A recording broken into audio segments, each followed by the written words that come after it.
Pois díxome o señor Corujo e o señor Selas que se podía vir aquí a falar un pouco destas cousas desto do medio ambiente, porque sei que tiñen unha xornada, entón vamos a ver que sale. Entón, preparei unhas notas, puxeron un título como a Unión Europea e a crise non sei que, eu lle puse de crecemento e colapso, como me decía o señor Corujo, é máis ou menos o mismo, non? Ben, digo porque a Unión Europea que ten que ver con isto. Non sei se saben que no ano 2023 fixose unha xornada de decrecemento no Parlamento Europeu. Estaban signes membros da esquerda, así estaban a ministra Sira Rego, había membros dos socialdemócratas, había membros de outras forzas, e estaba a extrema esquerda, que era o Partido Popular.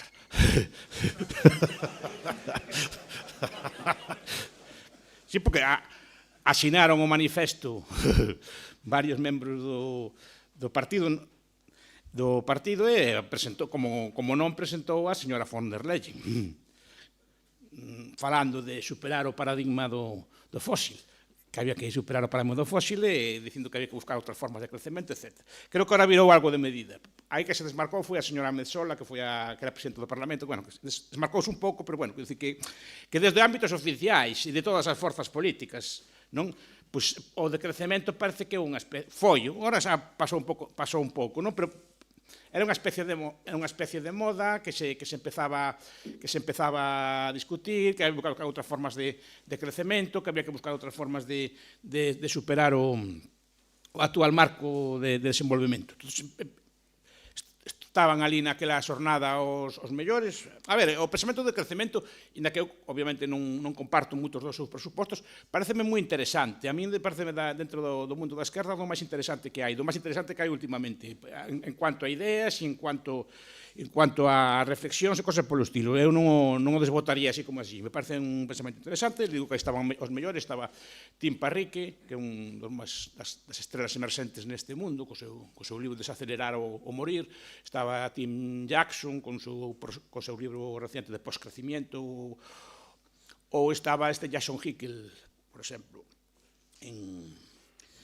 co seu Menos es Más,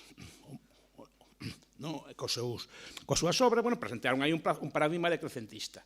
Entón, quería explicar un pouco que consiste ese paradigma e despois como a Unión Europea o está a levar a cabo. Pero cuidado, non deliberadamente, porque a Unión Europea oficialmente non asume paradigmas decrecentistas, pero nas súas políticas, non sei se deliberadamente, ou simplemente porque non son as consecuencias das súas políticas, está levando a un paradigma de estancamento ou de crecemento. Isto é o que podíamos discutir. Non sei se o fai que von der Leyen leo esta xente toda e quere imitalos, ou ben por querer tomar políticas así intervencionistas está conseguindo este objetivo. O paradigma de crecemento vello, estaba moi presente Kenneth Wilding, hai moita xente que dice que non se sabe desde o século XIX, Jevons e outra xente, dice que había como uns límites materiais ao crecemento e que era necesario ralentizar o crecemento, que o crecemento tiña unhas consecuencias non debidas e que había que ter en conta. Había unha serie de autores, Kenneth Wilding, incluso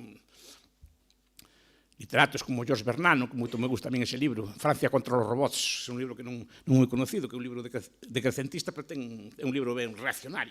Hai decrecentistas de direita, por exemplo, Alain de Benoist, Mañana del Decrecimiento, que está na traducción española chamase así, e despois de esquerda, así, porque a maior parte deles, máis que de crecemento, son críticos ao capitalismo. Non plantexan un paradigma de crecer así, sino que plantexan que este sistema está acabado, que o sistema capitalista é malo, que o sistema capitalista vai estoupar ou vai estourar e vai acabar, entón hai que buscar un paradigma novo. Entón, aí está o debate. Hai como varias vertentes, estou simplificando moito, hai como varias vertentes neste debate. Repito, antes de nada, son autores interesantes, e en España hai non moi bons, máis ou menos radicais. Por exemplo, está Antonio Turiel, que a mí me parece un señor moi interesante, seu libro, por exemplo, Petrocalipsis, o último que acaba de sacar estos meses, que se chama El futuro de Europa, que son libros nesta liña decrecentista, e despois unha liña como máis moderada, ou máis socialdemócrata, entre vírgulas, deste modelo que, por exemplo, Emilio Santiago Muiño, que chaman a palabra que usan para denegrar entre eles son chamarlle ecofascistas. E así lle chama Turiel a ecofascista ao señor Santiago Muñoz, pero, bueno, ten unha visión distinta. Tamén analiza o colapso, un libro que se chama Opción Cero. Curiosamente, analiza como modelo de colapso a Cuba do período especial. Como cando Cuba cae, como tiñen os cubanos entran en colapso por falta de enerxía e como eles empiezan a buscar e fai un libro que se chama Opción Cero. E analiza, creo que bastante ben o fenómeno. E nos últimos libros é el mito del colapso, porque dice que non ten que haber colapso, entonces empezan que a través de medidas pode evitarse o colapso. Digo que hai dúas perspectivas nesta idea de colapso e de crecemento. Un, que din que estamos medando demasiado, que eso causa problemas climáticos, causa problemas de contaminación, etc. Pero que podemos evitalo. Simplemente decrecendo podemos evitar que chegue ese futuro catastrófico. Hai moita literatura catastrofista climática, os libros de Kuntler, por exemplo, hai moitos traballos ao respecto, os libros de Clary, por exemplo, que falan das guerras climáticas, que vamos a guerras polo agua, todo así, todo que vai ser un futuro así como distópico, non? Pero podemos evitar ese futuro se tomamos as medidas adecuadas, non? Pois decrecer. O sea, simplemente vivir con lentitude, consumir menos, non idolatrar o crecemento. Eu non idolatro tampouco, pero agora comentarei. Pero outros, en cambio, dicen, o colapso, Turiel, por exemplo. O colapso é inevitable. En Petrocalipsis o di, no último libro, mira, fagas o que fagas, non hai. Non hai opción. Entón é mellor que vayamos acostumbrando a vivir dunha forma de crecemento, a preparar esa cosa que vai chegar e a intentar, digamos, poñer as bases para ese futuro. Ambos os dous defenden solucións decrecentistas, pero ambos, digamos, que difiren. Un o ve como inevitable, fagas o que fagas, dentro deste paradigma non se pode seguir, e vamos a acabar. Entón, aí entra o debate. Miña crítica, cual é a miña reflexión ao respecto? Non, así estou falando moi por enriba, porque me pidieron que fora relativamente breve. A ver, o crecemento e o crecemento non poden ser planexados. Eso é unha cousa que me gusta lembrar. Igual que non podemos planexar mañán vamos medrar e facer un por decreto mañán medramos, non podemos decrecer tampouco ordenadamente, porque o sistema é tan complexo que non podes alterar un parámetro sin alterar moitos outros. O Hayek, cando falaba disto, dicía que cando cambias un precio, cambias centos de precios despois. Cando cambias un sistema productivo, cambias outros centos de sistemas productivos á vez porque están casi todos interrelacionados. Se ti decreces nunha cousa, por exemplo, ahora estamos en contra da automobilidade, non queremos transporte público, etc. Que é un objetivo que se pode discutir, pero, bueno, é un objetivo. Pero se ti cambias e quitas os automóveis, ti quitas tamén as ambulancias. Ou as faz moito máis caras. Porque as ambulancias son automóviles máis ou menos transformados, os furgonetas máis ou menos transformados. Se ti cambias a automobilidade, tamén cambias o sistema. Entón, que combustible usamos para esas ambulancias? Que redes de repostos temos para esas ambulancias? Non é rendible facelo. Non é rendible facelo porque é rendible facelo nun marco de que está un mundo automobilizado, todas as cousas as temos, non? Ou calquer outro ben. É dicir, non podemos a mellor privarnos de certos consumos, claro, sin privarnos a mellor de ter medicamentos. Porque están relacionados, non hai un produto que se fabrique solo seguindo todos os procesos para facer o medicamento. O medicamento depende de que haya gas, depende de que haya vos transportes, de que haya vos boas cámaras de frío, de refrigeración, depende un montón de cosas que non podes reducir aquí sin ter consecuencias en sectores nos que non esperas. Iso é a cuestión desto. A parte que cualquier transición deste estilo é un sistema de planexamento central. E que pasa co planexamento central? O planexamento central xa o vello Kurzweil, o futurista, o transhumanista, xa dixo, mira, es que moitas invencións o problema que teñen é que non están, as invencións complementarias non están o suficientemente maduras. Ti podes ter un automóvil eléctrico perfecto, pero necesitas redes de recarga, necesitas redes de repostos, necesitas mecánicos que sepan arreglar eso, necesitas industrias que teñen adecuado, e ao mellor ti podes ter o coche, pero non as demais cousas a vez. Entonces, esa invención falla porque é unha invención demasiado rápida a como está madura o resto da sociedade. Non? Eso que pasa con calquer transición planexada. Entonces, esta é a cuestión que se plantea. Entonces, ti podes decrecer, vale? Pero decrece sin orden. Non podes dicir, no, vou a crecer solo un 10% menos e quedamos así como ahora, pero un poquito menos. Non? Pues, o prato da comida é un poquinho máis pequeno. Non? Ou andamos, compartimos... O sea, non podes... Eu entendo a lógica deles, non? Que que se consume demasiado e se sabedes que o capitalismo e o consumismo son inimigos, e que é unha asociación que fan eles, sempre, e son inimigos. Eu creo que, como decía tamén un teórico, decía, o gallá fóramos máis materialistas, dice que o capitalismo é materialista, o problema é que o capitalismo non é materialista, non valora as cousas, o sea, as cousas son de usar e tirar, non temos valor aos bens, e un capitalista ten que ser materialista, no sentido de que os bens que ten, os seus jerseis, os seus abrigos, o seu coche, a súa casa, os seus muebles, cuidalos, mantelos, non tiralos porque sí. Eso é o capitalismo. E iso é o materialismo. O materialismo, o que chama materialismo é todo o contrario, é despreciar o material, é tirar as cousas. Teño roupa, tiro con ela. Teño un coche, pois cambio cada ano de moda. Teño un televisor, non me gusta que teña pulgadas, que teña máis pulgadas, ou que teña máis tal. Non. Eso non é materialismo. Entón, digo, ese materialismo que defendo é un materialismo estricto, é dicir, que as túas cousas, cuidalas. Entón, o capitalismo de verdade é iso, e creo que eles, cando fan os análisis, confunden o consumismo co capitalismo, como fan moitos de nós, e é unha cosa que temos que ter clara. Pero dito isto, non se pode decrecer así por capricho, non se pode decrecer así por partes ou por piezas, ou quitar aquí isto solo e solo reducir este consumo del uso, ou reducir esta cousa, sin alterar sustancialmente outras formas de produción ou formas de produción enteiras. Por eso digo, igual que o crecimento non se pode facer así porque o decreto, senón sería un crecimento tipo soviético, que era un crecimento, digamos, como decirlo, como mal feito, con unhas piezas máis desenvolvetas que outras. Temos unha industria do aluminio moi elaborada, pero despois non temos unha fábricas de aluminio que transformen ese aluminio en bens de consumo. Porque só temos fábricas de aluminio, é un crecimento desproporcionado, non é coherente. E un decrecimento así planesado sería tal. Como sería un crecimento ordenado? Pois que a xente libremente decidira ser máis materialista, no senso estricto do que estou dicindo eu, ser máis materialista, apreciar máis as cousas, consumir menos, aforrar máis, e rapidamente os precios se irían asustando, se irían adecuando as industrias, se gastaría menos en bens destos que se chaman consumistas e máis en bens de capital, e se iría correxindo a cousa sola, pero non por decreto, non porque mañán digan que hai que facer todo isto. Non? E depois está o colapsismo. O colapsismo din que vai colapsar. Repito, os dous decrecementos están como emparentados. Dicen máis ou menos o mismo, que vamos ter que decrecer, pero por causas distintas. Eso, por lo menos, o que leo nelo. Repito, son autores, todos eles, moi interesantes. E, además, a diferencia do marxismo clásico, escriben ben. O sea, non é esa xiria do que chaman agora marxismo occidental. Es que a veces uno lee...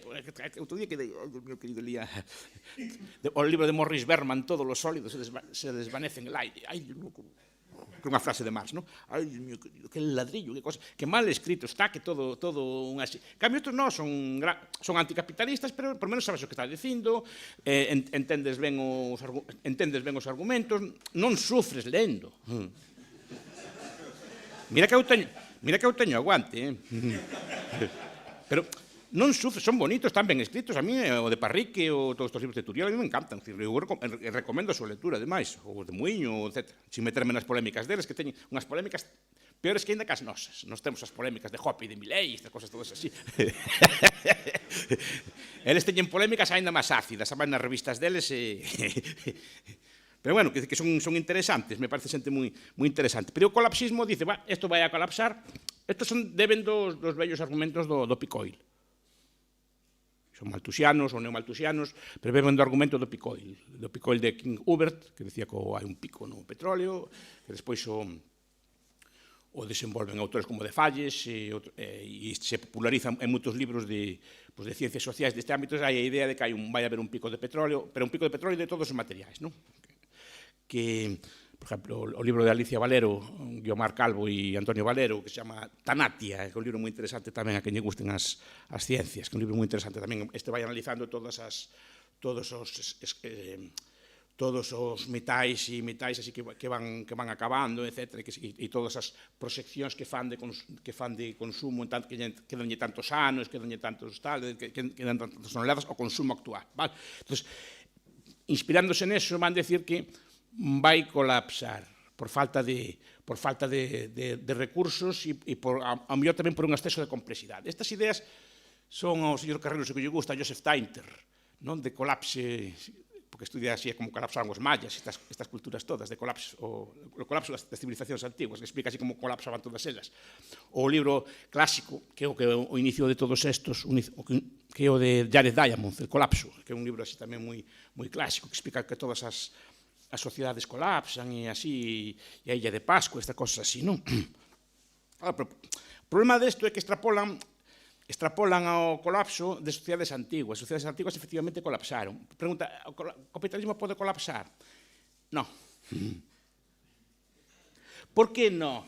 Porque o capitalismo non é que teñamos todas estas cosas. O capitalismo é unha mentalidade. O que non colapsa é a mentalidade. A ver, o capitalismo é compatible con cualquier nivel de recursos e compatible con cualquier nivel de vidas. Moitos colapsistas pensan que o capitalismo é o que hai agora.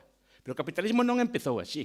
O capitalismo empezou nas Illas Británicas, nalgúnas zonas de Flandes, nalgúnas zonas de Franza, nalgúnas zonas de Alemania, empezou a un nivel moi baixo e queimando madeira ou queimando un pouco de carbón. O sea, é como empezou o capitalismo. E a partir de aí, usando esa técnica de aforro sistemático, inversión da mellor forma posible, eso que é unha tecnoloxía mental, con contabilidade, con bancos, con etcétera, porque se vai desenvolvendo despois, pero compatible con cualquier nivel de desenvolvemento. De feito, empezou con niveles que hoxe en día se consideran máis que de colapso, e empezou con ese niveis. E depois que non dan os recursos como dados. Cando o recurso non hai ningún, o recurso pode ser calquera cousa, só hai un recurso. E me gusta lembrarlo, que é a cabeza humana. Non hai outro recurso que eso. Tiñen os persas petróleo cando os conquistou Gengis Khan, o Gengis Khan non, creo que foi seu neto, cando os conquistou en Bagdad, cando os persas, cando chegaron os mongóis e facían un buraco no chan, salía o petróleo e plantaban lume para divertirse. Claro, para que valía? Para que valía? Era un recurso petróleo? Non. O recurso petróleo quando alguén inventa un motor de explosión, señor Benz, e inventan formas de refino. Pero antes unha cosa que non só non valía para nada, era un estorbo. Onde hai petróleo non medra nada, non podes cultivar, ademais cheira mal. Os indios caribes tuveron petróleo durante centos de anos en Venezuela, no que era Venezuela, en Maracaibo e por aí donde son... E para que usaron? Por que non montaron a Standard Oil? Por que non montaron refinerías de queroseno? Tiñen o petróleo todo, porque o petróleo todo sin a mente humana non vale para nada. Entón, cuáles son os recursos? Non sabemos cuáles son. Non sei se hai límites ou non, límites físicos debe habelos, obviamente. Pero digo, límites o que é un recurso. Antes tiñamos, pois cada vez teñemos máis, non cada vez temos menos, antes só tiñamos leña. Ahora, despois teñamos leña e carbón e petróleo. Despois petróleo e electricidade. Electricidade podemos sacala de 1000 fontes distintas. A parte de queimar fósil, de queimar carbón, etc., podemos sacala do vento, do agua, das marés, dos ríos. Podemos sacala de solar, podemos sacala de geotérmica, podemos sacala de un montón de cousas distintas, aproveitando cambios de... O sea, non sei como, non son técnico, que me corrixa alguén se sabe máis que a mí. Pero que hai moitas formas, e cada día inventando cousas novas de forma de sacalas. Antes, todo lixo, todo toxo, todo aquel batume que había antes, se tiraba con él, ou a veces se queimaba, no monte. Ahora chamanlle biomasa. Fanse centrais para aplicalo e facer electricidade con él. Non digo que sea eficiente ou non é esa a cuestión, digo que o que podemos ou non podemos facer aínda non está conocido. Entón non podemos saber o que é un recurso, porque non sabemos o que a nosa mente pode descubrir no futuro. E máis, cuantas máis mentes haña no mundo, son máis mentes a pensar e a inventar cousas. E aí está a cuestión. E non colapsa, porque o capitalismo tampouco necesita dun espacio determinado, dun espacio xeográfico determinado. Parece que un capitalismo ten que ser a nivel mundial. O capitalismo, cando nace o capitalismo, dun os historiadores, nacen unhas cuantas comarcas, ni siquiera a provincia, ni siquiera unhas cuantas comarcas en determinados sitios concretos. E daí se expande e se imita como unha mancha de aceite a outras partes do mundo. O sea, pero o capitalismo, para seguir existindo, para non colapsar, non precisa de que sea a nivel mundial, como pensan isto, que estamos consumindo a nivel mundial e todo isto pode colapsar. Podemos entrar en etapas de recesión, podemos entrar en etapas de crisis, pero o capitalismo non ten por que colapsar, simplemente verá o que hai naquele momento e intentará aplicar estas técnicas o que hai e intentará volver a facer funcionar. Non, o sea, eu non creo que sea, digamos, eu non creo nas leis da historia, non creo que o capitalismo, digamos, teña que ser sempre medrando ou que non haya picos e baixos, que a xente non poda adoptar outras doutrinas. xa se votou, e que sean contrarias ao capitalismo, pode perfectamente adotarlas, pero digo, como a idea, o pensamento, salvo que borremos a mente de todos os homens, aí está presente e pode surdir ou subsistir en calquer sitio. Bastaría con que subsistire, por exemplo, en Macao, ou en Singapur, ou en Nueva Zelandia, ou en calquer outro sitio, para que desde aí se pudera volver a estender ao resto do mundo. É dicir, non é unha cousa que colapse como unha civilización antigua. A civilización antigua, por exemplo, aquilo da Isla de Pascua, que tanto falan. A Isla de Pascua, dicía que Diamond, que está moi discutido ese argumento, pero Diamond decía que cortaron todos os árbores para facer para mover aquelas pedras que tiñen, que creo que se chaman moi, aquelas pedras aquelas estatuas que teñen, cortaban todo. Entón, os da Illa de Pascua non tiñen sistemas de propiedade privada, no sentido que se cortaban un árbol, plantaban outro. Non plantaban outro. Non había sistemas de prezos para valorar aqueles árbores para que non gastar tanto, ou usar árboles, digamos, os árboles menos ineficientes para digamos que non den fruto, así, os árboles máis adecuados. Non, tampouco tiñan. Eles cortaban e punto. Como eran os antepasados tamén, non só os pascuinos. Hasta que pasou o capitalismo, o capitalista dice, espera, corta un árbol, hai que plantar outro, senón a terra perde valor. Non? E non só plantan un, plantase dous por se un falla. Este é o sistema que temos. E ese sistema, e hai un sistema de prezos que nos indica, oye, que os árboles están esgotando. Deixa de cortar tanto árbol, empeza a buscar sustitutos. Para cartar ou aproveita os árboles varias veces ou busca a vida, pero non empeces a gastar. Os pascuinos tampouco tiñan esos sistemas. Como non tiñan moitos povos da antigüedade, non tiñan estos sistemas. Tiñan sistemas de prezos, como romanos ou outros povos, pero non tiñan sistemas de capitalismo. O capitalismo é bastante tardío. É unha cousa que hai que distinguir sempre, capitalismo de libre cambio. Son cosas distintas. Ainda que están emparentadas, son distintas. E moitas veces creo que estos críticos creo que non estudiaron ben o capitalismo. O sea, creo que collen un estereótipo, collen a idea ideal do que é o capitalismo, no que leen nos libros, non? O neoliberalismo, e sempre leen o libro de Mirovsky, por exemplo, que é un libro moi bo tamén, por certo, non? El camino, The Road to Mont Pelerin, e todo critican desde aí, casi sempre. Os libros de Harvey, a breve historia do neoliberalismo, que non é que sean malos libros, pero, oye, podías ler de vez en cuando algún libro capitalista tamén, non só ver o capitalismo polos ollos dos críticos, mira a ver que dicen tamén os teóricos e as reflexións que fan. Entón, claro, este colapso eu non creo que se dé. Ahora, pode haber un descenso de nivel de vida, e desde logo non vai ser tipo Mad Max. Non, porque o imaginario de Mad Max, ainda estou lendo o libro de Urri ao respecto, o imaginario de Mad Max fixo moito daño. E todas estas distopías, la carretera e estas cosas así todas, non? Porque plantean un futuro así como de guerra e todos peleando, además por falta de gasolina. O Mad Max pelean por a falta de gasolina. Entón, están todo o día peleando uns cos outros, se loitan e están todo o día lidando uns cos outros, non? Nese escenario non ten por que darse. Además, nos escenarios catastróficos, James Lerley e outros dicen que non son así. Son máis ben cooperativos. Pero, bueno, dito isto, estos son, non creo que haya o sea, o decrecemento pode habelos, pero o ideal sería que fora de habelo por simplemente deixar de consumir. Ese sería o ideal de... Pues claro, si deixas de consumir, afórrase, o país ainda se volve máis capitalista, non menos.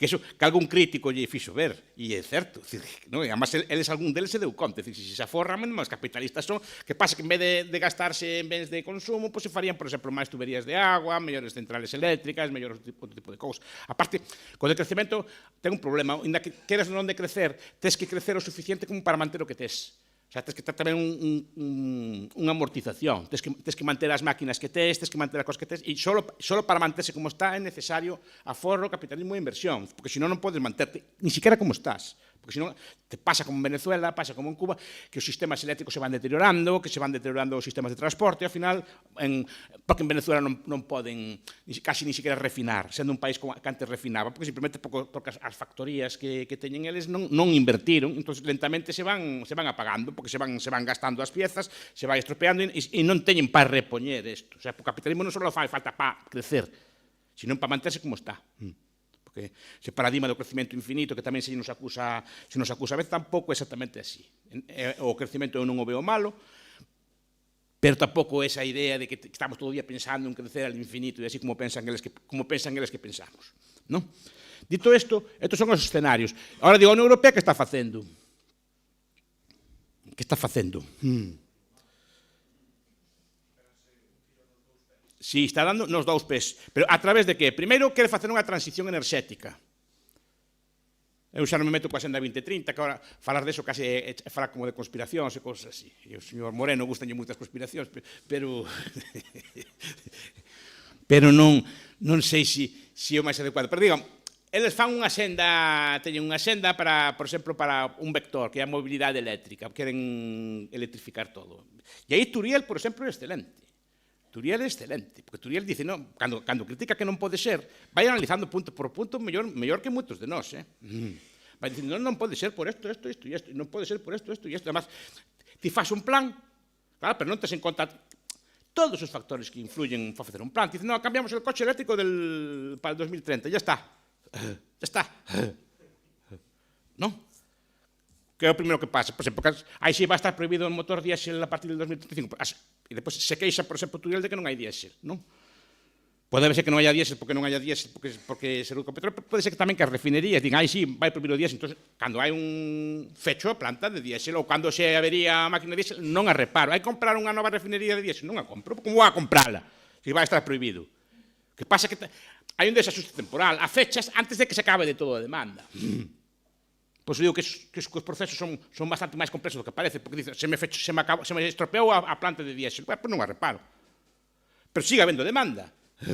Pero non hai quen a produza, e así irá pasando. Eso que muitas veces dicen, non é que falta, escasea el diésel. Bueno, escasea relativamente, pero pode tamén deberse a cousas como esta. Así que non só nosotros empezamos a destruir industrias vellas, as empresas de automóvil non renovan tampouco as plantas de produción de combustión, abandonase a investigación en produtos de combustión, non? E nun montón de cousas máis. Pero, claro, ao mesmo tempo, non creaches a infraestructura necesaria para que o coche eléctrico sea atractivo. Quer dicir, se dixeras que o coche eléctrico chegase con un enchufe como nun móvil, enchufas en calquer sitio e carga, vale, pois é boa solución. Pero esa forma de carga, non sei se é posible, que esa non me meto, creo que non é posible, a día de hoxe, en principio, se fora posible, pois sí, todo o mundo querría un coche eléctrico, todo o mundo leva un móvil en riba. Non é estar en contra, o problema é que tes un coche eléctrico sin o resto da infraestructura desenvolta ao mesmo tempo. O que tes é unha especie de lastre. Porque tes un coche que te tarda moito en cargar, non tes infraestructura de recarga, non tes as baterías aínda non teñen autonomía ou non teñen a capacidade de adaptación necesaria. Entón, claro, esos son os problemas que hai. O hidroxenio verde. O hidroxenio verde é unha ficción. Están falando moitas plantas así, todas subvencionadas, por certo. Non? Pero que o hidroxenio verde é unha función, hai que cambiar o motor, hai que cambiar os depósitos dos coches, hai que cambiar toda a industria, e os oleoductos non valen un oleoducto normal. Non vale porque creo que saben máis os físicos, así, pero creo que ten unhas capacidades corrosivas que non ten o outro. Entón, digo, pero queren facer todo un plan a gran escala, un sistema de planificación, como cando decía Lenin, vou crear el socialismo, vale, créalo. Porque digas que vai ser el socialismo, eso non transforma ese socialismo en algo competitivo. De aí vivo o comunismo de guerra. Pois algo semellante sin chegar aos extremos de esto. Simplemente estás destruindo a tua industria, porque ti o que sabes facer como normal son coches de combustión, é o que sabes facer. A xente dice, non, é que ponemos dinero e nos transformamos ahora en unha industria así hipercompetitiva. Non, é que saber facelo. A mí me das $1 millón ou $1 millón al mes, eu non me transformo nun físico ou nun ingeniero. Nun arquitecto. Ainda que me toma, aí fai transición. Non valgo, non sei, ainda que supera, ainda que tardara empezar a carreira de cero, empezar a facelo, non? Se arquitectos profesionais como Xela Same levarían anos de ventaxa, me ganaría. E nunca partiría con retardo. E o que estamos pasando? Porque non é chegar e cambiar unha planta por outra, como pensa a xente, quitamos unha cosa, é que hai que saber facelo, hai que saber facer chips, saben facer chips. Os chips, además, cada vez son máis puros, requieren unha pureza maior de non sei que refinan ali, que é unha cousa espectacular, que ten unha capa só dunhas micras de átomos, non sei que, bueno, os que sepan que falen deso, digo, non sei específico, pero es que non se pode facer, que ponemos dinero e ya está, non se pode, a mí non podes poñerme a facer chips, ainda que me des 10 millones de euros al mes, non sei facelos, ainda que supera, que miña mente non vale para esas cousas, tardaría anos en saber facelos, non é chegar mañán e poñer. En cambio, nosos enxeñeiros de combustión que sepa de enxeñería que me corrixe, pero creo que, aínda que sean enxeñeros os dous, non están especializados cada nunha cousa, e se son vós, saben moito da súa cousa, non saben non tienen necesariamente especialistas na outra. Tardan tamén en adaptarse e cambiar as fábricas, non? E cambiar toda a logística e cambiar toda a industria, non? A máis, moitas veces é mellor empezar de cero que cambiar o que existe. Unha fábrica de camións non a podes transformar nunha fábrica de medicamentos. Son cosas distintas, fabrican cosas distintas. Entón, na transición metemos dinero e ya se non, señor. Algúnas cousas podrás, e con subvencións podrás conseguir a cosa, ou fechando mercados, non? Pero non consigues todo isto. Estás con todas estas teorías de cambiar o coche eléctrico, de mobilidade. Turiel o dice Turiel, isto é imposible, tamén o digo eu, é imposible. Por argumentos semellantes aos del, pero distintos. Un sistema de planificación central, de cambiar unha transición dese estilo, non se pode facer. Falta información, falta cálculo, un problema de cálculo económico unha vez máis, un problema de coordinación entre factores e coordinación no tempo. E eses elementos non os hai. A transición eléctrica tendría que ser, só se faría dunha forma. Co coche eléctrico, o vehículo eléctrico, fora percibido como un ben de mellor calidad co que temos agora. Quero dicir, todos nós pasamos do teléfono de rodas ao teléfono de teclas a un telemóvil. Nadie nos lo mandou e cambiamos en poucos anos. Por qué? E cuidado, e ao mesmo tempo cambiou toda a infraestructura, toda a logística que vai detrás do telemóvil. Por que cambiamos? Fixo falta que nos subvencionaran, poñernos un plazo así, ou simplemente a xente viu que isto que temos agora é mellor ou aporta unhas cousas que non tiña o vello?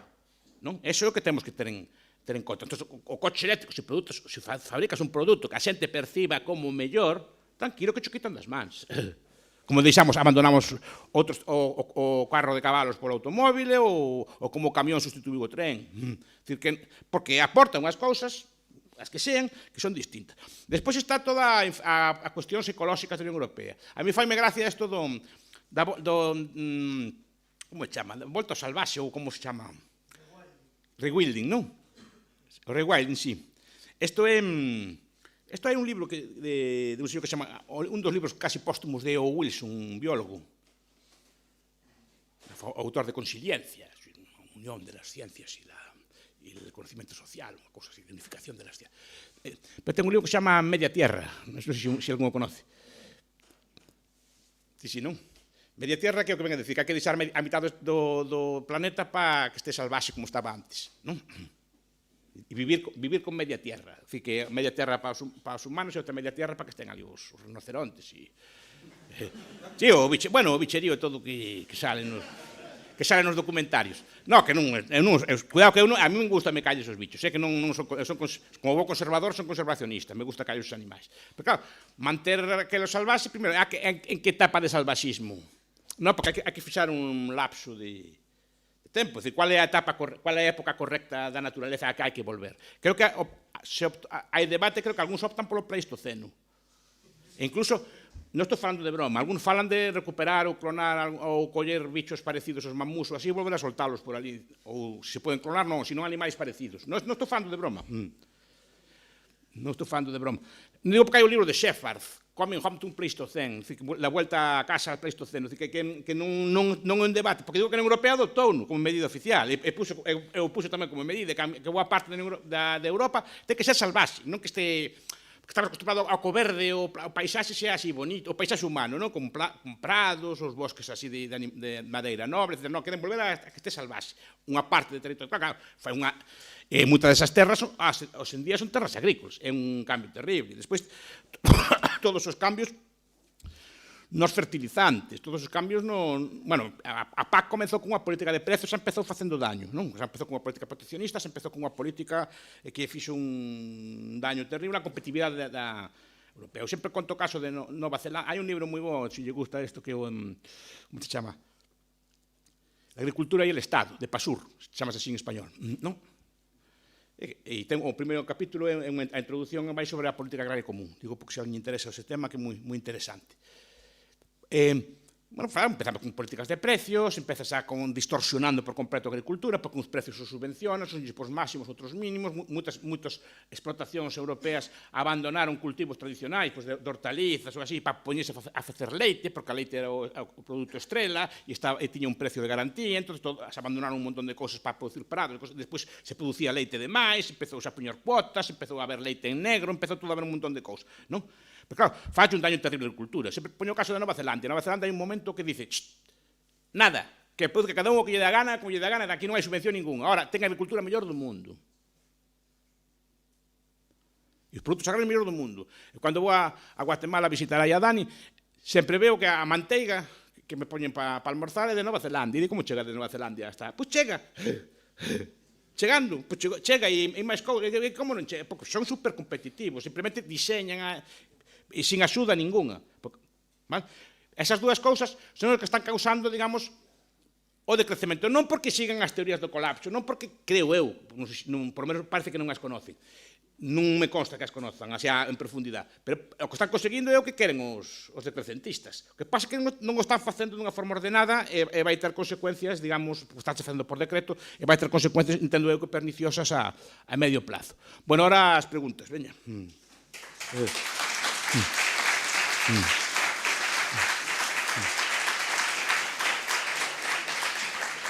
Como traballades? Dalle un micrófono aí o minarquismo.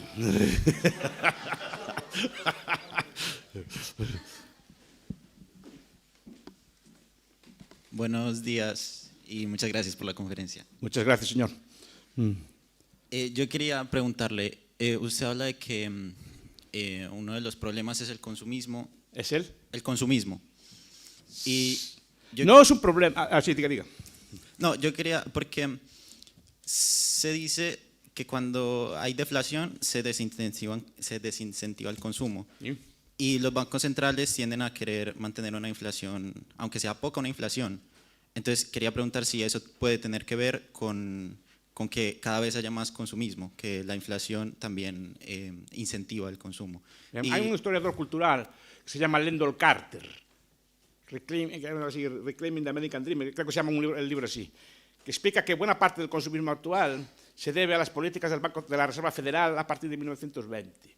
Porque antes la gente ahorraba y compraba. El Ford, por ejemplo, el coche Ford, usted quería un Ford, dice, ¿ahí quiere un Ford? Pues vaya ahorrando usted 100, la casa Ford organizaba un plan de ahorro, vaya usted ahorrando 100 euros o 100 dólares al mes durante 4 años con el tipo de interés y tiene ahí su Ford. Al cabo de 4 años, no ahora.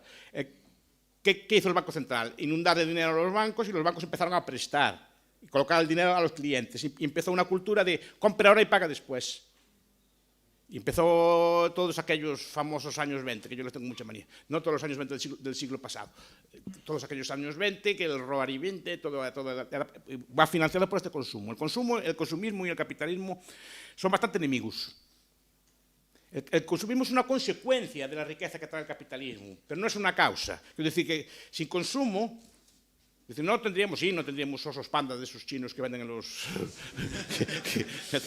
que venden en las tiendas de productos. No tendríamos esos osos que mueven la pata. No, efectivamente, no los tendríamos. Pero con el dinero que gastamos en eso, podríamos ahorrar y financiar a largo plazo industrias, que hacen falta muchas, o infraestructuras, que no las tenemos todos. Aquí y en otras partes del mundo. En otras partes del mundo no tienen infraestructuras porque no tienen forma de financiarla, ni tienen quien les preste, porque no hay capitales suficientes. No tenemos buenos medios de transporte. Ese tipo de cosas se pueden mejorar, o centrales eléctricas que al final acaban abaratando la electricidad y permitiendo que las clases populares, como si fuera, vivan mejor, o que tengan mejores servicios de todo tipo. Claro, si gastas en oso panda, no gastas en la central eléctrica. Eso no es lo que no se ve. Uno parece que consumir y el otro no se ve como un consumo porque es a más largo plazo. Entonces, el consumismo digamos que es una visión contraria al capitalismo, aunque le digan lo contrario. De hecho, el capitalismo, las Robinsonadas de von Baber. A von Baber le gustaba hacer lo que llamaban las Robinsonadas. Imagina que la economía es una persona sola actuando. Entonces, Robinson ahorra, hace sus cocos y estas cosas así todas, ¿no? ¿Y si Robinson consume los cocos y se va a la playa un día? En vez de hacer el palo, ¿qué le pasaría a Robinson? pasaría un día precioso de gasto, de consumo, disfrutaría de la vida. Carpe diem, lo pasaría bien, ¿no? Pero el día siguiente tenía que levantarse otra vez a trabajar y a trabajar duro. Si tuviera el palo, con un esfuerzo trabajaría la mitad o produciría el doble, ¿no? Pero ese es el capitalismo. Pero requiere que Robinson no gaste los cocos, sino que los invierta.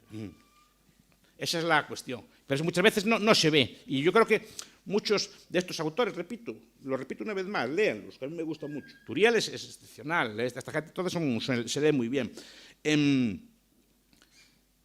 Pero creo que hacen una caricatura de lo que es el capitalismo.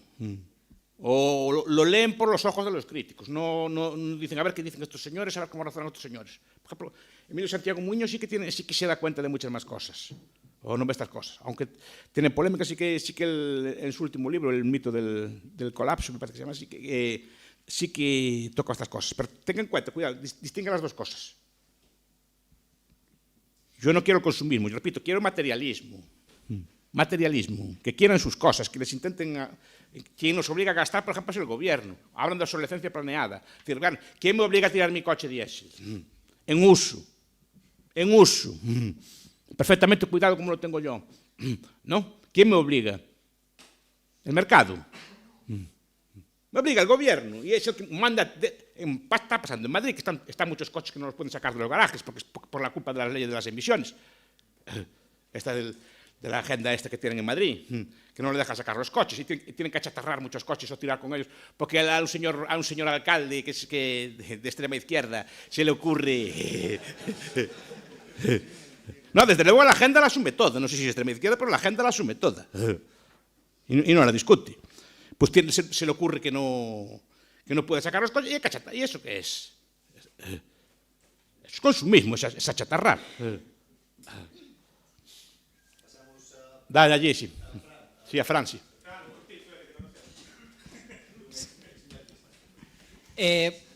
Moitas gracias, profesor Bastos, pola súa conferencia. Oxe, non estuve en anarco, oxe, tendrás que ir. Xo sei. Bueno, eu agora xa son máis anarco que antes, pero bueno. A min as teorías estas que estou vendo de moita xente, das teorías do decrecemento, personalmente pareceme unha monstruosidade e sorpréndeme que haxa xente que seña comprensiva con ela. Entonces eu pregunto, me fago un exercicio de retroinspección, decir, bueno, porque esta xente é comprensiva con estas teorías que a min pareceme unha monstruosidade, entonces ou estou confundido eu ou está confundido esta xente. Entonces, eu chego á conclusión de que o crecemento como tal non é un fin en sí mismo, é unha consecuencia. Entonces, o crecer, vamos a crecer a un 10% porque senón el país colapsará, non sei que, é unha tontería. Segundo, unha cousa é o decrecemento, outra cousa é a frugalidade ou o que vostede está dicindo. Eu porque a miña muller dime, es que esta gravata está pasada de moda, compra outra, porque teño que comprar outra gravata, se esta a mí me gusta, ou... Entonces é o que di vostede. Entonces, canto máis medremos, máis ricos somos, podemos facer máis con menos. E o mellor é que decrecemos un 2%, pero non porque necesitemos medrar, porque o decrecemento sexa un fin en sí mismo, senón porque temos un sistema que é tan sumamente eficiente que con menos podemos crear máis. Entón non sei se a xente que é comprensiva con eso confunde ou confundo eu, esa frugalidade, que eu sí estou de acordo, porque a min gustame, eu sempre intentei ser aforrador e nunca me gustou ser moi gastador, máis do que debería, pero bueno, con decir, no, pois temos que decrecer para non colapsar. Gracias. No, que é correcto que dís. O capitalismo consiste co mismo facer máis cousas. É que non... Incluso aproveitar o lixo. Un dos problemas que tiña o socialismo é que non había na teoría económica, no plan non incorporaban o lixo. Solo creo que un plan húngaro se incorporou, pero non incorporaba o lixo. Pero o capitalismo, hai un austriaco que se chama de Rocher, que é un dos poucos xeógrafos da escola austriaca, e dice, no, a ver, que o lixo hai que incorporalo. É máis, as industrias foméntanse unhas co lixo das outras, co residuo das outras, e se van complementando e van aproveitando un o que tiren as outras e van construindo industrias sobre aquilo que sobra. Entón, o capitalismo é a cousa que menos tira as cousas. Feito outros sistemas que sí que desperdician moito máis precisamente porque non teñen cálculo. Non? Esa idea de capitalismo, de frugalidade, pero repito, precisamente é o contrario ao que creo que moitos deles pensan, que estamos todo o día despilfarrando. O capitalismo non, a ver como podemos facer miren unha lata de Coca-Cola ou unha lata de bebida, non? Quanto pesaba cando era novo e quanto pesa ahora? Non se ve que cada vez son máis finas. E usan moi produto, porque están intentando aforrar aluminio, non despilfarrar aluminio. O que teña ali, todo o que se intenta é aforrar. Os motores cada vez que venden, no, que mi coche consume el triple que antes. Non che venden así. Os electrodomésticos che venden como máis eficientes. Os coches dicen, no, es que este coche ahora consume 3 e pico de litros, e máis che poñen na publicidade. Cada vez, esa é a tendencia, que un coche se mova con cada vez menos combustible, que un electrodoméstico xe máis eficiente, intentar facer un produto con menor cantidad de materia prima posible. Ou co mesmo traballo, aproveitalo cada vez máis, que non se desperdicie. Eso é o capitalismo, pero non parece que estamos tanto día pensando que estamos como despilfarrando, tirando así, como aquel ruso, creo que foi do Telegram, que tirou así os cartos pola ventana un día, así pola... non, que estamos todo o día así querendo ver como gastar máis e como buscar así formas de dar voltas no coche para queimar gasolina, solo para gastalo e cosas por el estilo. Non debe pensar que é algo así. O capitalismo de verdade non é así. Hai xente que é consumista, hai xente que despilfarra diñeiro, como estos cantantes que queren bañarse en champán cando van así aos hotéis e cosas polo estilo, que se ven así nas noticias de sociedade do xornal, e entre sus excentricidades que le gustaba bañarse en whisky ou en champán, encargaba al hotel. Pero normalmente non son moi capitalistas esos, son ricos, pero non son capitalistas, que esta tamén é outra confusión que hai que eliminar. Bueno, muchas gracias, profesor, por la charla. La verdad que es un honor escucharlo aquí en persona y espero que sea la primera de muchas. Me queda claro que el fin de los recursos, como algo tan esencial como el petróleo, no llevaría al colapso del capitalismo, pero por la parte de la desigualdad, ya que muchos académicos ahora estudian este campo, yo me preguntaba si, por ejemplo, una gran acumulación de riqueza en pocas manos es lo que sí puede llevar a un colapso del sistema.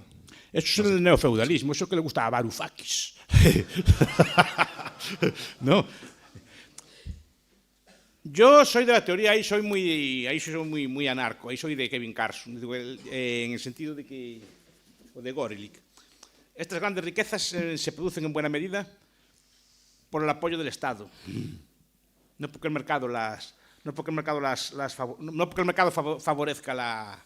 Yo no soy igualitario, o sea, en el sentido de igualitarista. A mí no me importa tanto, como soy de derechas, a la derecha le importa menos la igualdad que la libertad, pero aparte me interesa cómo está el más pobre, no que haya igualdad. O sea, me interesa si el más pobre, los colectivos más pobres están mejorando o no, no me preocupa tanto que sean iguales. Eso hay un autor que se llama Walter Schlegel, lo conocerán, que se llama El Gran Nivelador.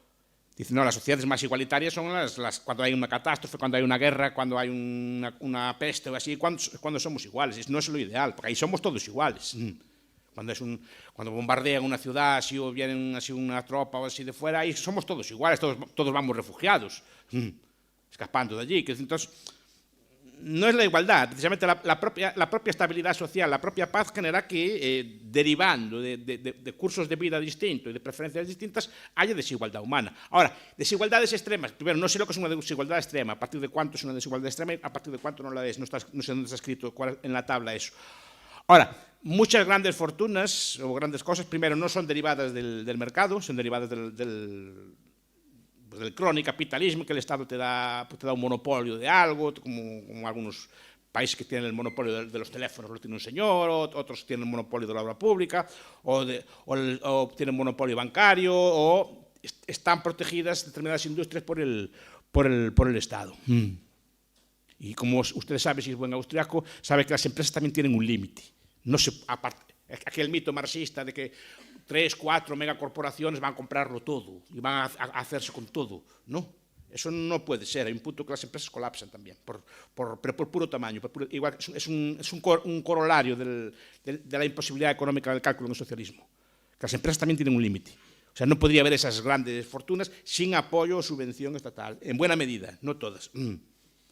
Lo primero, dejar claro que sí, que no hay que confundir capitalismo con consumismo y que el capitalismo es más bar Paco que Vinicius y es más bar Paco que una gran corporación. Y yo tengo la mala suerte de trabajar para una gran corporación. Sí. Y entonces, lo que quería preguntar es, sí que es cierto que el capitalismo y el consumismo son lo mismo, pero a veces el consumismo puede alimentar el sistema capitalista y hacerlo mejor. Y pongo un ejemplo relacionado con mi industria, que es la moda, que es que obviamente hay gente que quiere, no sé, acumular chaquetas de diferentes colores, pero esto hace que luego esa empresa capitalistamente pueda invertir ese flujo de dinero en mejorar su proceso productivo, en mejorar su cadena de suministro, por ejemplo. No, a ver, el capitalismo muchas veces se adapta a lo que el mercado le dice.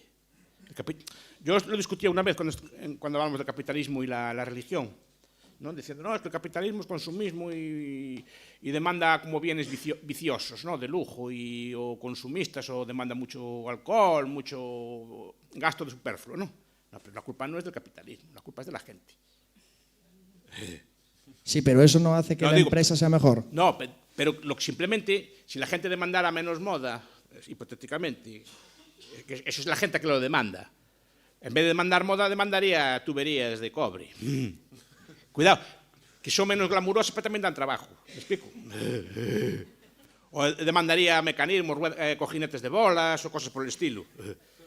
Y usted, en vez de trabajar en la moda, trabajaría fabricando ruedas de bolas, o cojinetes de bolas, o tornos o fresadoras. Trabajaría igual. Y seguramente las vendería igual de bien o administraría la empresa igual de bien, ¿no? Usted simplemente se adapta a lo que la gente quiere, y la gente lo que quiere, y ahí está la cuestión. Mucha gente dice que vivimos en capitalismo, pero no es capitalista. Mucha gente consume, yo no digo ni de más ni de menos, que tampoco es una cosa moral, ¿no? Tampoco hay un baremo de lo que debe consumir o lo que no debe consumir, ¿no? Solo digo es que si no consume ropa, va a consumir otra cosa, pero a lo mejor es una cosa que implica un proceso de producción más largo. A lo mejor se pone a hacer cemento, por ejemplo, ¿no? Lo que digo, que no hay nada en eso, pero digo que y hay que consumir ropa también. Obviamente que necesitamos para vestir, y está bien que sea más barata y que sea de más calidad. Claro, pero ese consumismo mejora el proceso productivo. Mejora el proceso productivo, pero empeora otro. ¿Cuál? Quiero decir, si yo gasto en ropa, no tengo para ahorrar para financiar una central eléctrica nueva. Repito que es menos glamurosa, ¿no? Que el prêt-à-porter, o que andar así con pantalones tipo pirata o cosas de estas así, ¿no? ¿No? Con brasier. Es menos glamurosa y es menos chic, no llama tanta la atención. Pero estamos fabricando cemento, acero, aluminio, cosas por el estilo. Cuidado que también da empleo, y también crea riqueza. Solo que uno es lo que decía Hadley, lo visto y no lo visto. El consumismo alimenta una parte del capitalismo, y no estoy en contra, porque al final responde a lo que la gente decide. Pero es la gente lo que decide, es la gente la que es consumista, no el capitalismo, ¿no? Lo que dice siempre Mises, si la gente prefiere el alcohol a la Biblia, vale, pero es la gente que prefiere el alcohol a la Biblia. Si la gente prefiriera Biblias o viajes a Tierra Santa, el mercado se los daba baratos, de alta calidad, y le daría todo tipo de comodidades en las iglesias, aire acondicionado. O sea, ¿me explico? Pues la gente quiere alcohol. Pero es la gente, no es el capitalismo. Si la gente quisiera todo el día rezos y así, tranquilo que los tendría, Biblias de todas las calidades, precios, todo tipo de libros de vidas de santos, que a mí me gustan mucho, de geografía y cosas por el estilo, y tendría toda esta biblioteca, y tendría todo tipo podría viajar a Lourdes cómodamente, etc. Tendría un ave para ir a Lourdes Si fuera lo que usted quisiera, sí. Ahora, la gente... El ave lo decide el Estado, es igual ir a no. Lourdes que ir a Punta Cana. A efectos de capitalismo. Si la gente prefiere a Punta Cana, es culpa de la gente, no del capitalismo. Si la gente quisiera rezar, tendríamos vuelos todos los días baratos a Lourdes para ir y volver en el día, a rezar el rosario, el Santo Rosario. ¿No? Pero no le echa la culpa al capitalismo. El capitalismo es indiferente. Está diciendo que la gente consume y las empresas se adaptan a lo que la gente consume. Punto. Pero el capitalismo es indiferente. Si la gente prefiriera vivir austeramente, pero quisiera mejorar su sistema de alcantarillado, que también es menos glamuroso, pues a lo mejor mejoramos el sistema de alcantarillado y nos vestíamos peor. Pero repito, una cosa es más bonita que la otra y preferimos gastar en una cosa que en otra. Pero cuidado, usted tendría empleo igual, ¿eh? Solo que en empresas de servicios de ese estilo. Obviamente nos adaptamos a lo que la gente demanda. Ahí no tienen culpa ustedes. La última. Señorita Loureiro. O señor Pereiro, pero puede Pere- llamarme como no. usted quiera. como Pereiro. Ah, Pereiro. Sí. Eu quería preguntar se ten estudiado, tamén está un pouco relacionado con esta última pregunta, as razóns que poden explicar dende o punto de vista psicolóxico que moita xente asuma este discurso do decrecemento ou tamén moitos homes que asuman pois eso, a ideoloxía de xénero, pois non sei, se de algún punto de vista psicolóxico de sentimento de culpa ou non sei. No, son temas distintos e hai que debatir cada un por separado. O tema do decrecemento, a ver, o asumen porque é o discurso oficial, é máis, parece o lóxico. Lembremos unha cousa, a ciencia social boa é contraintuitiva, non é así, non é o sentido común, porque o normal é pensar que os recursos son como un queixo que vas rallando nel e que se vai gastando hasta que se gasta o queixo, non que o vas como rallando. E os recursos non son así, porque estamos todo o día descubrindo novas formas de aplicalos, descubrindo recursos novos ou descubrindo novas formas de reciclaxe. Estamos todo o día cavilando. Entón non sabemos, ainda que intuimos, non sabemos exactamente cuáles van a ser os recursos do futuro. Hai un que se chama Dieteren, que ten un libro moi bo que se chama Los metales de la esperanza, algo así, que explicando que, bueno, moitos metais se poden esgotar, pero hai aleacións. Se poden facer moitas aleacións. Ou se poden imaginar, ou se poden pensar, por menos teóricamente, os que sepan desas cousas, que se me corrixen, moitas aleacións que ainda non están feitas con metais que sí que son abundantes. Pois chamamos os materiais da esperanza, que se pode facer con isto. Ora, o discurso normal é isto, que se gasta, que estamos consumindo demais, que é un discurso que a xente asume lóxicamente. Non... Sempre hai ese escotado chamaballe bionismo, non? Esa idea de volta á pobreza, que temos que ser así como pobres e así. Eu tampouco defendo exactamente eso, defendo vivir unha vida frugal, austera, etc. E non excederse. Pero tampouco, digamos, pasa nada. Pero que un discurso que parece que é lógico, non? Desde Malthus ou desde Jevons, que todo que se va acabando, se va a acabar o carbón, o Malthus que se va a acabar o fame no mundo, todos esos discursos do Club de Roma, non? O de Paul Ehrlich, que se va, nos anos 80 iba a haber unhas fames terribles en Estados Unidos e Europa, porque se va a agotar os recursos. Porque non é así, porque o ser humano non é un algo pasivo, non é un insecto que ten o que ten, sino que nós podemos, a imaginación nosa pode crear moitas cosas, pero eso non é fácil de explicar. O normal é creer que todo se vai gastando e que hai un momento que vamos a... A parte que está no imaginario noso, porque moitos destes discursos asumen fórmulas religiosas ou pseudo-religiosas, no senso de que hai un pecado original, que é o consumismo, e nuestros pecados están aí, e Dios nos va a castigar en el infierno climático, non? Unha cosa destas así, pero por culpa de nuestros pecados de gasto. Como está no noso imaginario, simplemente unha transposición. Hai o pecado, que somos consumistas, é un pecado original de naturaleza nosa perversa de consumo, e que por culpa de nosos pecados tal, a naturaleza nos vai a castigar e nos va, o sea, con ferverán as aguas dos mares e subirán e asolagarán todo. O sea, o discurso incluso é bastante bíblico. Nas catástrofes previstas é bastante bíblico. Que non digo que non, eu non me meto neses temas, porque, repito, é unha cosa que aprendín a ser prudente nestas cousas. Se non sei de cambio climático, non falo de cambio climático. Punto. Podo falar das consecuencias económicas ou políticas, pero se quenta ou non quenta, se vai subir ou non vai subir, eso non o sei. Saben porque non sei, eu non sei ler un gráfico deses, non sei.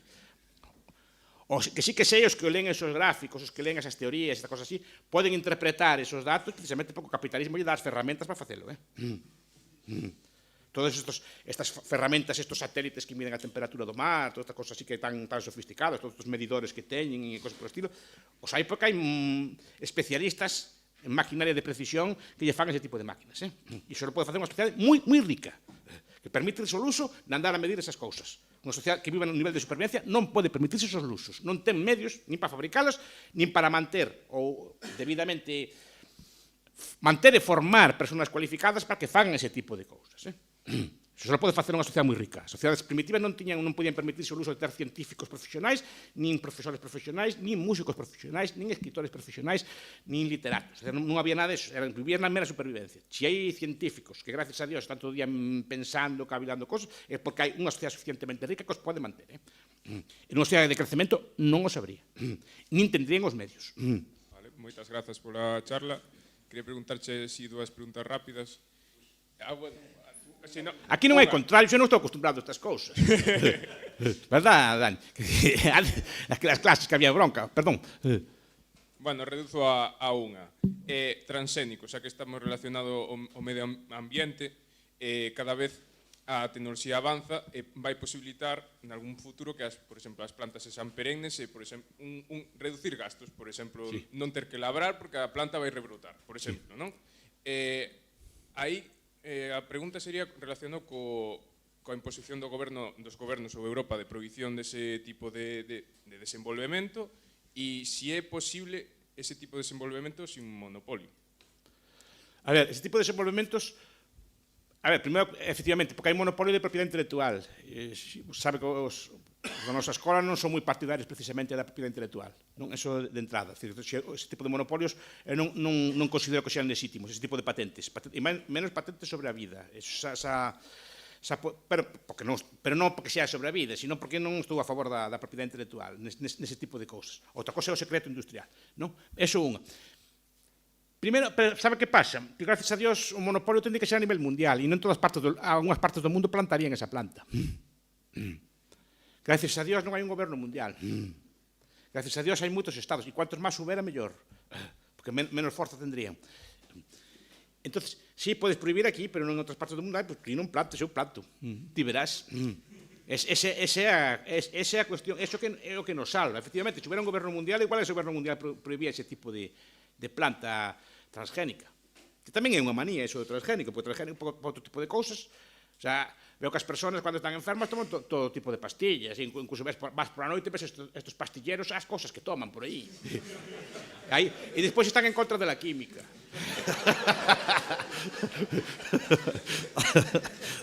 Non? Pois isto mismo, comemos todo tipo de cousas, porque hai como trigo, este arroz ten betacaroteno, non lle metemos non sei que cousa, hai que horror que non sei que non sei cuánto. Non é unha cousa que para que haya vitaminas no arroz e a xente poda medrar, non cabe ver o problema, pero bueno. Aparte, o trigo normal non é transxénico no sentido de transxénico, pero sí que é fruto de moitos cruces. E antes facían insertos nos árbores. E iso non é parecido. Sí. A última. Muchas gracias, profesor. Le quería preguntar sobre una paradoja que se da cuando hay una concentración de capital, que si bien viene de una mentalidad capitalista y es beneficiosa en cuanto a prosperidad económica, se crea una paradoja de que mediante el fenómeno de concentración todo se masifica en el estilo del que hablaba Robke, y entonces en esa masificación se vuelve a fomentar el pensamiento, digamos, a corto plazo.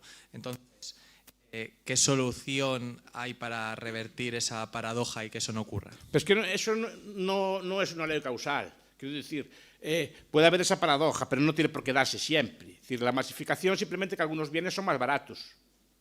Pero usted puede masificar. O sea, a Robke lo que le gustaba, por ejemplo, era que las propiedades fueran pequeñas, cada obrero con su casita. Se refiere usted a más allá de la oferta y la demanda, supongo, ¿no? Que es el libro, es uno de mis libros favoritos también. En ese aspecto sí, pero no es una ley causal. Es decir, usted puede comprar bienes baratos, pero después redefinirlos a su forma, vestirlos a su forma. Es decir, aunque todos tengamos la misma ropa, la podemos combinar de forma distinta. Y podemos llevar formas de vida. Lo que se trata es eso, no veo yo que tenga que haber necesariamente una masificación. La masificación que de Robke más bien creo que es como la de Ortega, es una masificación cultural, no de los bienes. ¿No? Y eso depende de los sistemas educativos, que sí que son masificados, que rara vez se critican. Por ejemplo, que todos los niños o las niñas de España estudian todos lo mismo, prácticamente todo lo mismo, y eso no se discute, eso no es masificación. Sí. Por ejemplo, no crea una misma cultura o parecida cultura en todos, y eso es lo que masifica, pero no es el mercado que masifica. Además, el mercado es el que permite... Aquí me acaban de regalar unos libros bien extraños, ¿no? El Estado produciría ese tipo de libros. El planificador central se le ocurriría producir una tirada corta de un libro pequeño. O produciría los libros que entiende pertinentes. O un disco de música de un grupo extraño, de un grupo así alternativo, lo produciría. Una obra de teatro alternativa, la produciría. Se le ocurriría al planificador central eso. Ese es el problema. Lo que masifica el mercado no es masifica, el mercado diversifica. Me acaban de dar un libro bien raro. A lo mejor solo lo tengo yo, o poca gente lo tiene, ¿no?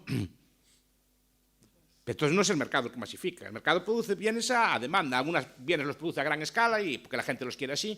Tampoco tiene mucho sentido, yo qué sé, que el papel de cocina pues que sea así como muy diverso. No sé, me explico, no acabo de entender yo la lógica. Usted querrá un papel de cocina masificado, supongo, ¿no?